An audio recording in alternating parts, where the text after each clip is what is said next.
hello. Welcome to My Tribe 2026 August edition. I'm your host, Coach Mags, welcoming you to the My Tribe Podcast. I am so excited to be back on here. Last month, we had my mother doing her virtual book launch. And if you don't have a copy, I will have the information at the end of this interview. Now, welcome, my friend, all the way from London, England, Kylie Watkins. Welcome. Hello, my tribe. Welcome and thank you, Coach Mags, for having me today. I'm so excited to be here. Awesome. I met Kylie last year when I went to England on my annual trip. Now, for those that don't know you, who is Kylie Watkins? Hello, everyone. So, yes, my name is Kylie Watkins. I was born in the UK, but I grew up and basically I'm from the Bahamas, Freeport specifically, but I live in Nassau. First and foremost, like I am a daughter of Yahweh, and I have been blessed with a gift, which we will talk about a little bit more in the show, a gift of teaching and teaching financial literacy specifically. And I have taken on that mantle and basically ran with it. A little bit about me and my background. I did my undergrad in the Bahamas in pure finance, and then I worked in industry in corporate finance for the last 5 to 6 years. And then after that, I got a fully funded scholarship to further my studies, which is why I'm currently here in the United Kingdom. And I am specializing more in the fintech space, so the data analytics. So, really just expanding my knowledge and my expertise in this area. When I am not on my 9 to 5, I have a platform called Financially Lit where I teach finances to individuals who desire to just to hone in on their finances and really take control of their financial future. So that's a little bit about me. Wow, that is awesome. Now, what made you choose this specific career path? Honestly, when I first started out, I did not know what I wanted to do in my career specifically. You know, you're very young, you see all of these glamorous careers, you just don't know. I know that I wanted to be in business, but just didn't know where specifically. So once I started doing business finance courses and I realized how practical it was and how transformational it was for not only me but for the people around because I started teaching what I was learning in school. That is when I knew that okay, I'm in this for the long haul and I want to be able to not only transform my life, but transform my family's life and people that are close to me and that are connected to me. So it was really from started of like not knowing what to do and being exposed to the material in business finance, and the rest is history. So here I am almost 10 years later, still there. That is amazing. So, having grown up, well, how old were you when you left England? Were you a baby, or did you? Yes, I was a baby. My dad was here studying. So right after I was born, like not only just a couple of weeks, Mhm. I went back to the Bahamas. And this is my first time actually. Well, I came back last year for a visit, and Mhm. this is almost 30 years later. Wow. And full circle, now I'm here studying, and not only studying, but free, like 100% free. So God is good. God is good. That is amazing. I love the Bahamas, by the way. I went there with Coach Ricardo, who we both Yeah. know, and I fell Hmm. in love with it. I am coming back. So I will Yay, send please you the do. link when you go back. Are you single? Are you married? Are you? Oh, yes, I am married to the lovely Jermaine Watkins. This is actually our first year of marriage. So next month is going to be our 1 year anniversary. So my husband is also here with me in the UK, and we have been able to experience this side of the world together for the Mhm. first time. And it's been so lovely because technically we had a 1 year honeymoon. So it's been absolutely amazing to be on this side, and we are obsessed with this side of the world. We love it. We will be back many times. But yes. Well, congratulations, and I have met your Thank you. husband. You're an amazing couple, and Happy anniversary next month. Thank you so much. Awesome. Now back to the topic today. What is financial literacy? So, financial literacy is the ability to take financial concepts and apply it to your life. So, the Mhm. premise of financially lit, the lit stands for literacy, intentionality, and transformation. So, what that means is the literacy is the knowledge. All of Mhm. the information that you get, right? And then the intentionality is now taking that information and being intentional about how you use it, because you can be exposed to a lot of information but you're not actually using it. Mhm. And the T is, okay, now you have that literacy, which is the information. You're being intentional about how you're using that information, and then your life will be transformed. That's the transformation side of it. So that is essentially what financial literacy is, and it goes into so many aspects of saving, budgeting, cash flow, investing, wealth management, all of that. But it's really as simple as taking that information, being intentional about how you use it, and that is where you see the true transformation. That is awesome. Now, what can you say to a young person who's starting out, doesn't Mhm. know how to best navigate their finances? A young Mhm. person who's trying to pave their way to a healthy and successful financial future. So I will leave them with two gems. The first thing is live below your means. I know that as young people, social media and the peer pressure of life, and it's easy to be attracted to the fast life and spending all of your money. And a lot of people, a lot of young people, maybe they just had their first job and they're having their first paycheck and they just want to spend it all. But I would say number one is definitely live below your means. Save money for a rainy day, put money up to invest, because your future self will thank you. And the second point is to build a habit of saving. And I understand a lot of them may feel like, oh, I don't have enough, or I only make a little, but the small, consistent habits that you start today is what's going to carry you for your future. The greatest asset that you have is time, especially when you are a young person. Younger. So Hmm. you want to build that habit of saving, and saving small, but saving consistently. And that is the blueprint. And then the third one is invest early. The best time to start is now, Hmm.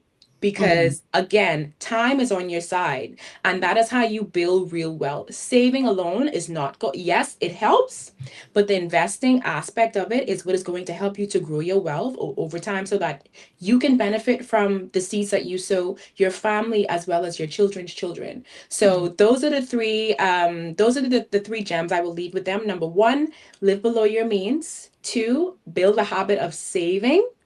And three, invest early. That is so good. Now, what about if it's an older person Mm. and they have made poor financial choices to date and they're Yeah. coming across this and like, okay, is it too late? How can I make a course correction for a better financial future?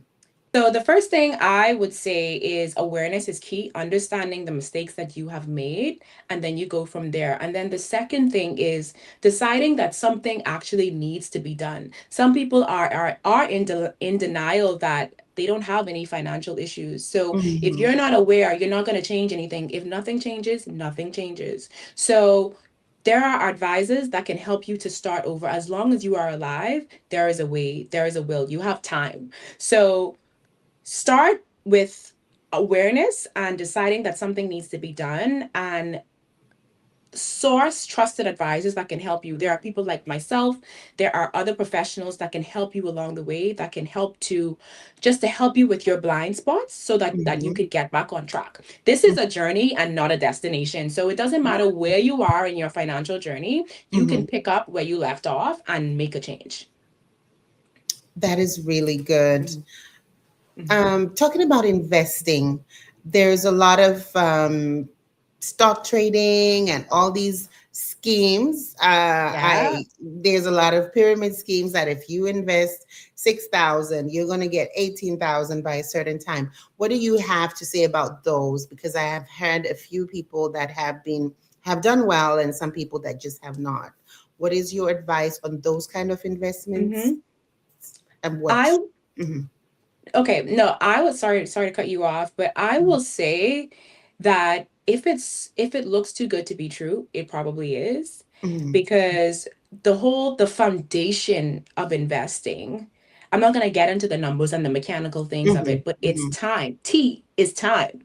So Right. if you see something is like fast money, or it's saying, "Oh, I'm going to flip your $1,000 and give you $1 million next week," it is absolutely bogus, Mhm. and that is definitely too good to be true. And the second thing is, I would admonish people to not invest in things that you do not understand. If you do not understand something, you go to Mhm. a professional.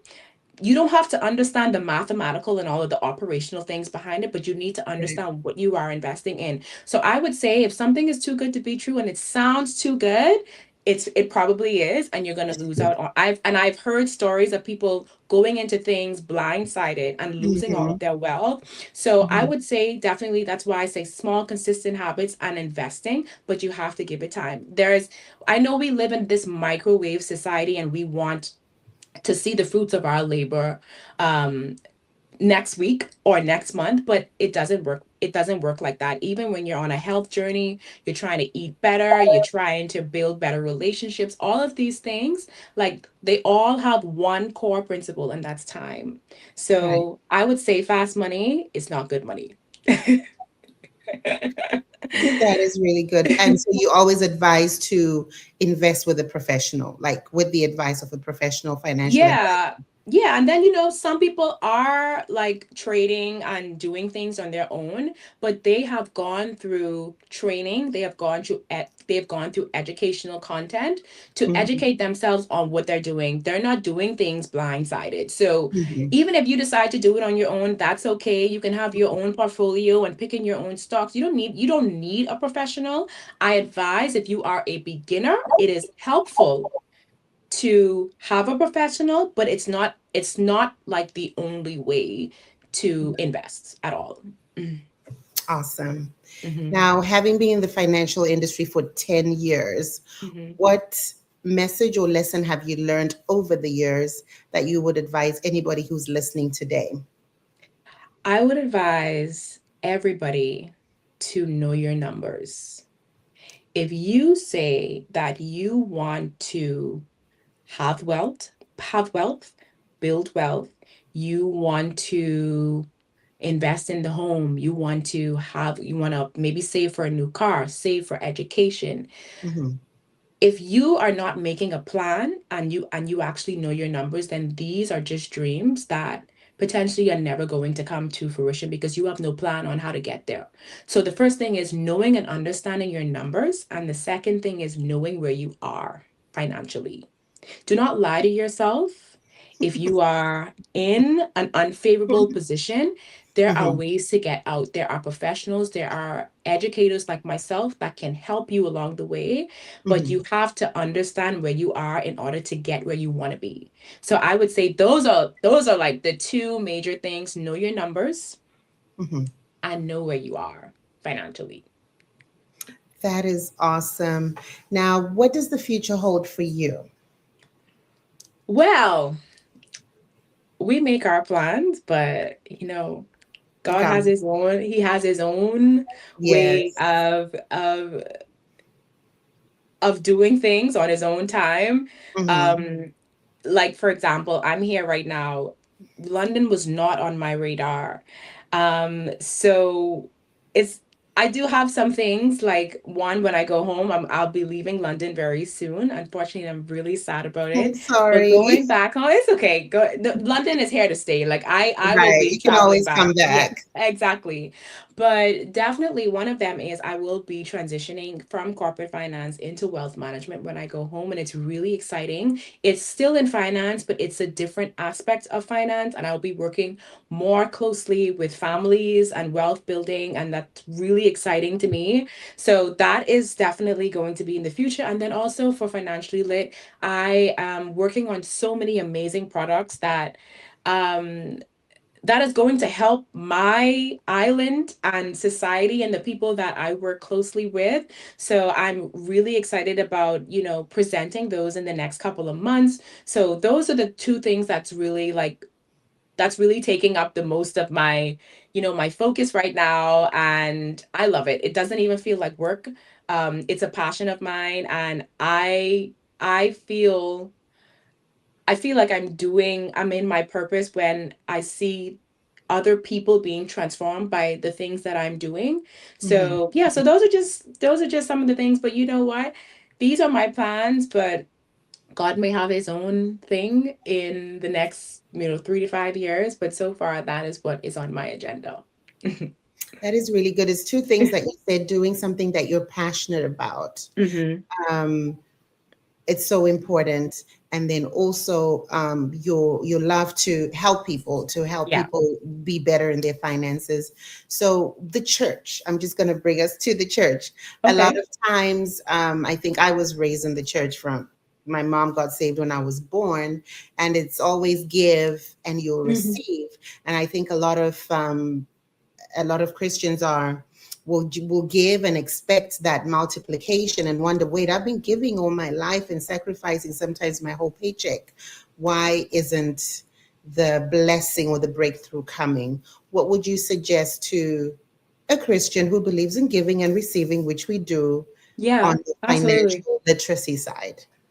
Okay, so personally, I think that sometimes we over spiritualize what the Bible is saying about Mhm. giving, not only giving, but literacy on the whole. There are so many scriptures that I can talk about right now that gives us principles on how we should live our lives and Mhm. how we should deal with our finances. So yes, Mhm. that's giving. That is a mandate by God. Right. Absolutely.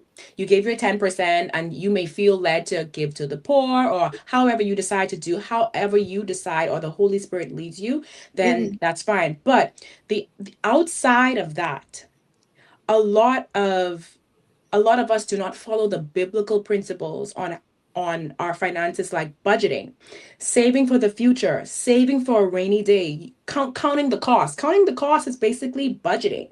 Mhm. Those things are in the Bible, and I believe that God cares about giving, but he also cares about the foundation of our finances. So if we are only just focused on tithing, but we're not focused on sitting down with our family and budgeting for the future, putting things aside, investing, Mhm. um building real wealth.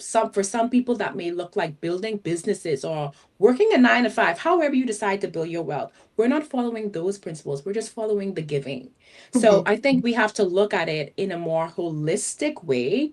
And yes, this is how you honor God, right? This is how you honor him, but also you also honor him with your finances by being a good steward of it. Nothing that we have belongs to us. He Mhm. gave us Mhm. these finances. He gave us Right. these resources to be good stewards of it in the earth. So if you're only being a good steward of it by just giving and forfeiting all of the others, then you're not going to see the fruits of what you're doing. So that is my take on it.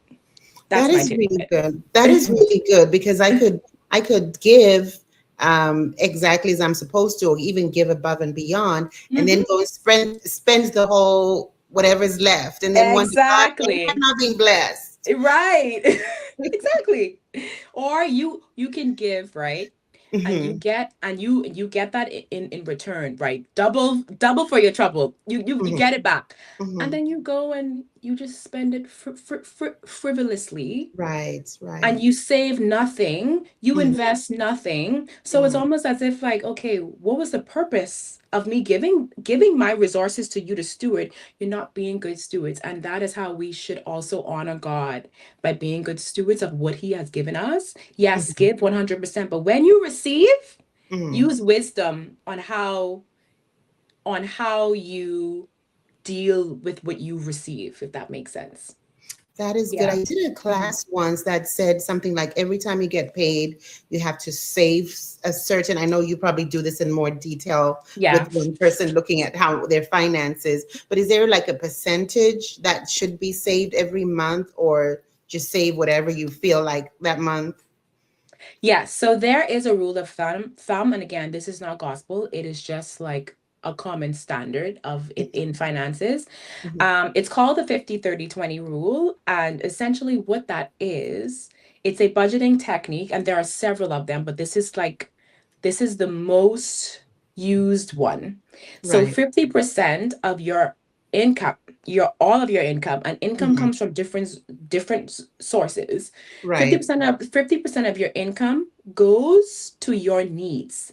The things that you need to survive. When you think about what you need to survive, you think about Maslow's hierarchy of Mhm. needs. Mhm. Clothing, shelter, water. The things that if you don't have it, you will die. Okay? That's needs. And then Mhm. 30% is your wants. So these are the things that you love to do. I like to say the things that fill your love cup, that just makes you happy.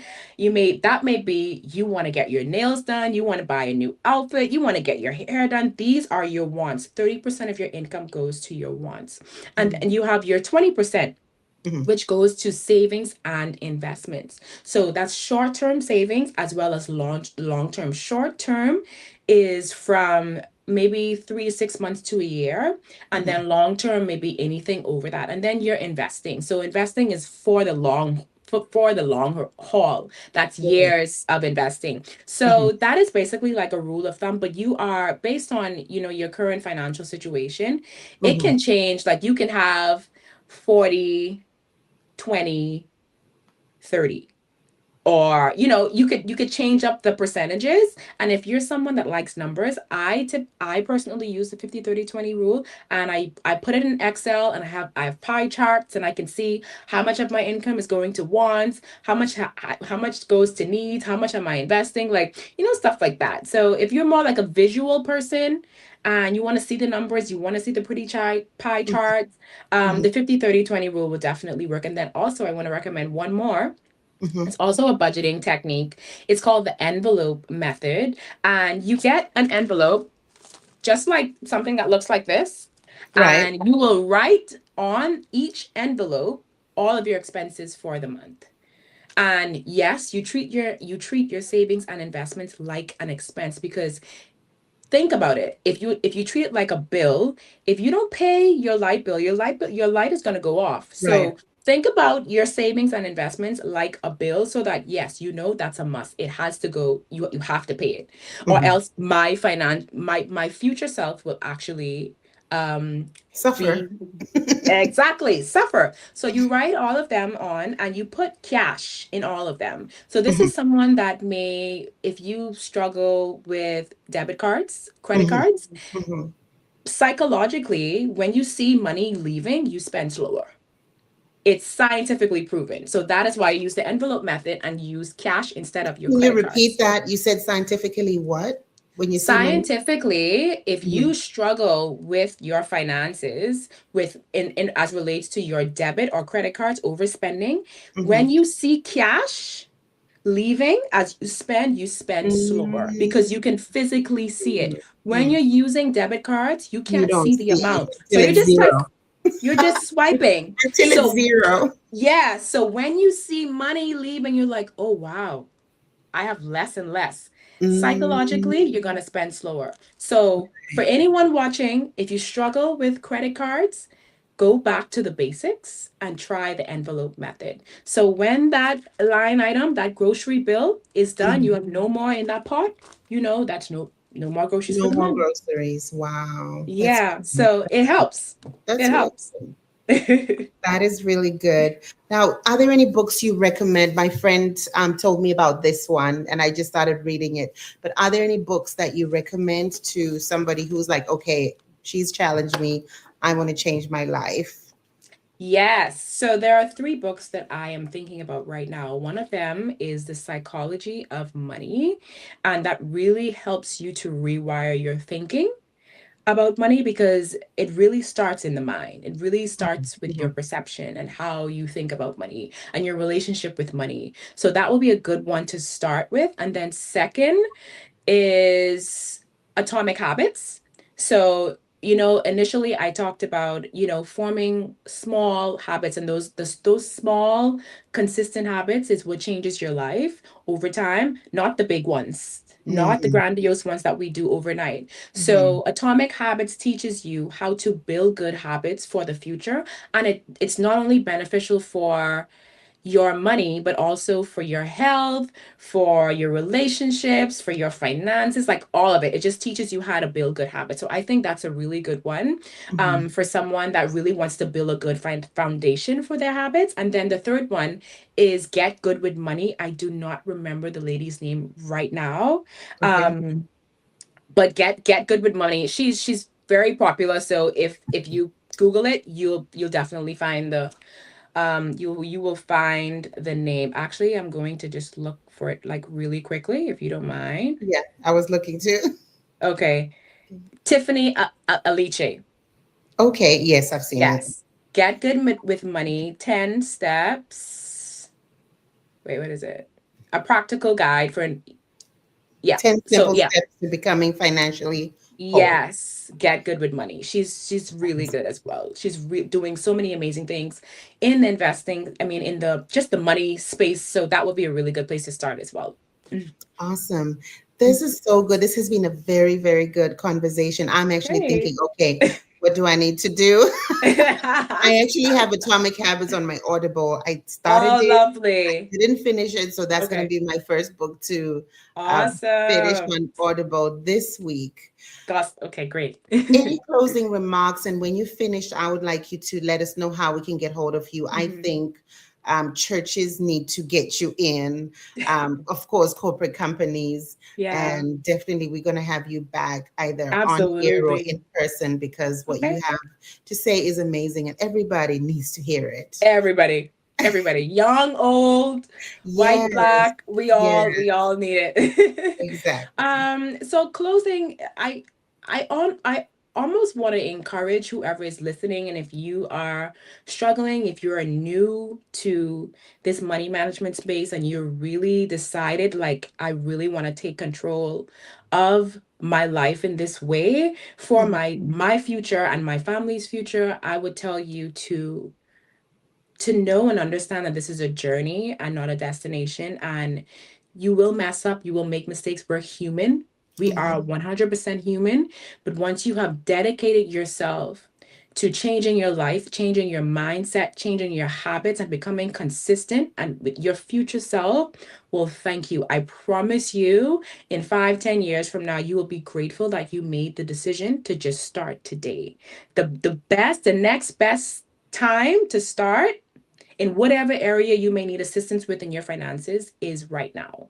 Forget about what happened yesterday, forget about what happened last year, and yes, you will have to look back on those things to look at, your mistakes, but don't condemn yourself. Keep moving forward and you will reach the goals that you have set up for you. Mhm. That is good. And how can people get hold of you? Absolutely. So I am on Instagram, Facebook, and TikTok at I am financially lit. And I also have a website, but you have to put HTTPS in front of it. Mhm. www.iamfinanciallylit.com. Awesome. That will be on the link below. This Okay. has been an amazing, amazing interview. I need to have a one-to-one with you Absolutely. ASAP. Thank you Whenever you're so ready. thank you so much. Enjoy the rest of your time in London and happy anniversary. Thank you so much, Coach Max. Thanks for having me. Awesome. Well, there you go, my tribe family. Hasn't that been amazing? I would like you all to get in touch with Kylie and get yourself financially lit because I am Mhm. going to. Remember, you are not an island. Find your tribe, locate your tribe, and invest in your tribe. God bless you and see you next month.